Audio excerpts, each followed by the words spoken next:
Hey, what's going on? You know who it is.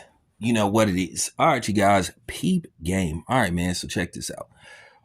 DL Hughley is a guy that just all over the place. One minute he comes across as a militant, fight for what's right, and he's on point and he wants to, be a forefront and act like he's a dude that's on the front line. Then on the opposite, he totally contradicts himself and comes across as a wimp and a cornball. And this is one of these situations. Look, I already didn't say what I said about Shannon Sharp, and I stand on that. The same way I had to cook Shannon Sharp for basically, having his horse face lips on Caitlin Clark's pussy lips, the way he just be sucking up to her. I basically had to, just basically call Shannon Sharp out and like, hey, bro, come on, man. You coming across as a fraud and you coming across as a dude that's basically getting paid by somebody, getting a check or something, or basically getting an offer.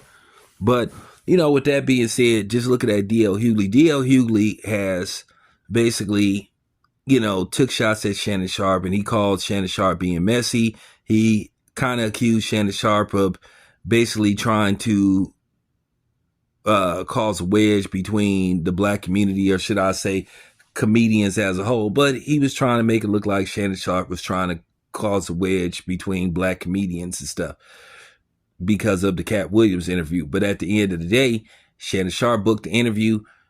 He did not know what Cat Williams was going to say. Shannon Sharp asks questions just like I do. I'm not responsible for what people say. But at the same time, I don't censor people. I let them speak their truth. Because at the end of the day, they might get mad at me for basically trying to censor them. Sometimes people want to just let it hang and see what happens.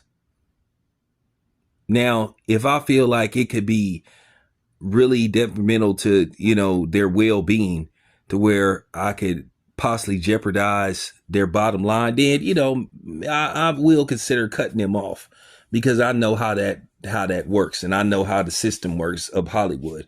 But nevertheless, D.L. Hughley sits up here and talks about Shannon Sharp saying he's the female version of Wendy Williams. This is a dude that talks about Shannon Sharp, but then he goes and saying that he's divisive, but then he goes on one of the most divisive person and industry plants that you could possibly go on. And I don't respect niggas like D.L. Hughley.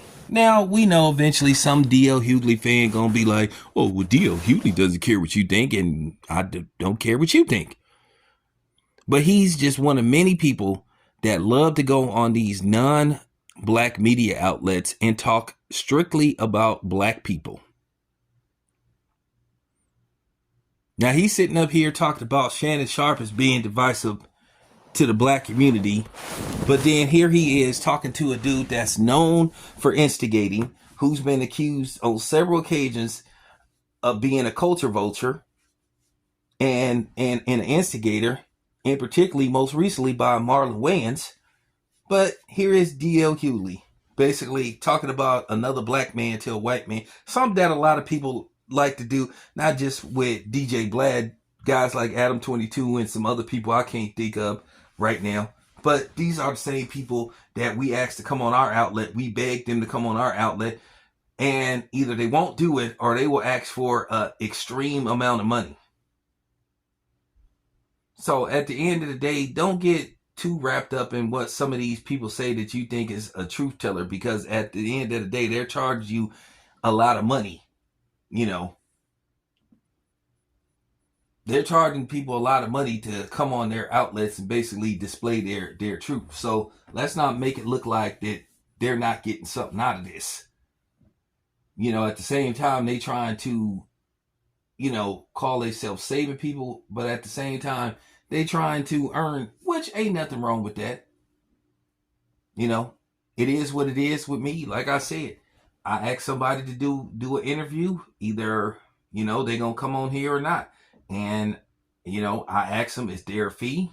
Some of them say there's a fee. Some of them say there isn't a fee. So that's just basically how it works. Either I can pay it or I don't have to pay it. So I understand. But, with guys like D.L. Hughley, to just contradict himself for everybody to see him sitting up going on this dude platform. A lot of people, had to see the light in this dude, what he does, because one thing about this dude, he's got too comfortable with talking about certain stuff.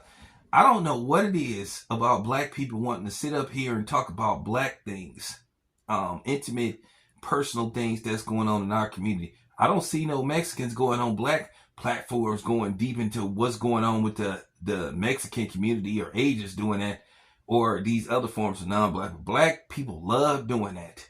Black people love talking about other black people to mix company. And here's what happens. When you get a person that get comfortable and get used to black people coming on this on this outlet talking about certain things they shouldn't talk about that's going on in our community, well, they start to think that they can have the right, or they reserve the right to give their personal opinion. And then it always comes down to how comfortable they get with saying certain things. You saw that happen with Bill Maher. He got so comfortable to where he basically well, you know what he said, and then he ended up getting put in his place by Ice Cube and other black people. And I remember seeing that fraudulent cocoa butter nigga, Michael Eric Dyson, that fake ass nigga. So I managed to see him on there, but I know what dude was trying to do. Bill Maher, that is.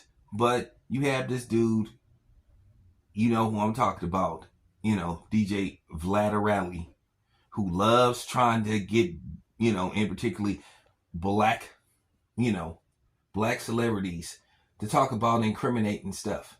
And he tried to say, oh, my videos haven't been used for criminal cases. That's a lie, and you can Google that. But he asks you questions that he shouldn't be asking you. But then you always have these clowns that's willing to answer those questions. At the end of the day, if you sit up there and get indicted, don't sit up there and be wondering, well, how did this happen? Well, you went and talked to him. First of all, one thing about me, I really don't ask dudes that, that live a certain lifestyle or to allege have certain affiliation with certain groups of people. I don't ask them nothing that I feel could put them at risk. I just don't do that. That just ain't my style. We're gonna go at it. I'm gonna make sure I try to give y'all the best interviews possible, but I'm not gonna put the guy at risk. This dude constantly puts guys at risk. But yet, here D.L. Hughley's black ass is going on this dude's outlet, talking about other black people.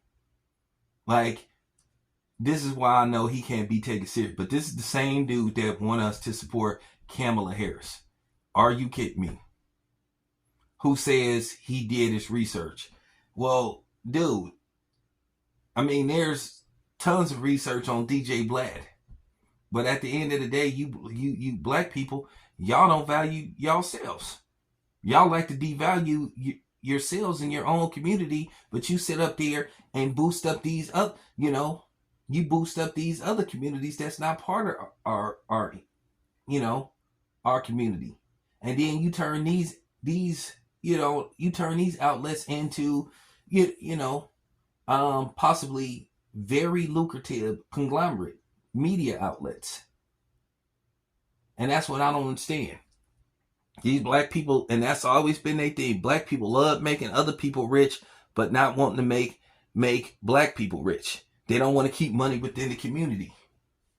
Because at the end of the day, if we kept our money in our community, then we could build a better community. But people don't want to do that, because black people would rather make other people rich than black people themselves. Because black people have been brainwashed via a lot of different sources. And I will get into that on another day. Trust me, that's coming. Some people ain't going to like what I have to say, but it has to be said. But yeah, at the end of the day, fuck D.L. Hughley. He once again proved that he's a fraud. But this is the same dude that's telling you need to vote for Kamala Harris. But at the end of the day, he proved he's disingenuous, and we all know Kamala Harris is disingenuous as they come. She don't know if she's going left or right. Anybody like her that laughs so much, they cannot be trusted. At the end of the day, Kamala Harris don't even know what race she want to be. One week she want to be biracial, one week she want to be black. I mean, who knows? She'll be something else the next week. But then you still have people that want to come on your channel and harass you and try to pick on you and try to talk about, oh, well, this is the other guy's policy. Like, okay, I'm not trying to hear that. Okay. So just want to keep it a buck on DL Hughley. Real talk. DL Hughley, you are a fraud. You are a cornball. You are the worst of the worst. You are part of the problem. You are the reason that people like Adam 22 and this dude can sit up here and speak so recklessly on certain things going on in our community. What part you don't understand ain't not part of our community. It's an old saying. Talk to the brother instead of the other. Value your people. I value my people. That's why I said that I was willing to help people push their products for absolutely free. And I stand on that and I stand by that. But anyway, this is your boy Town Biz. I'm out.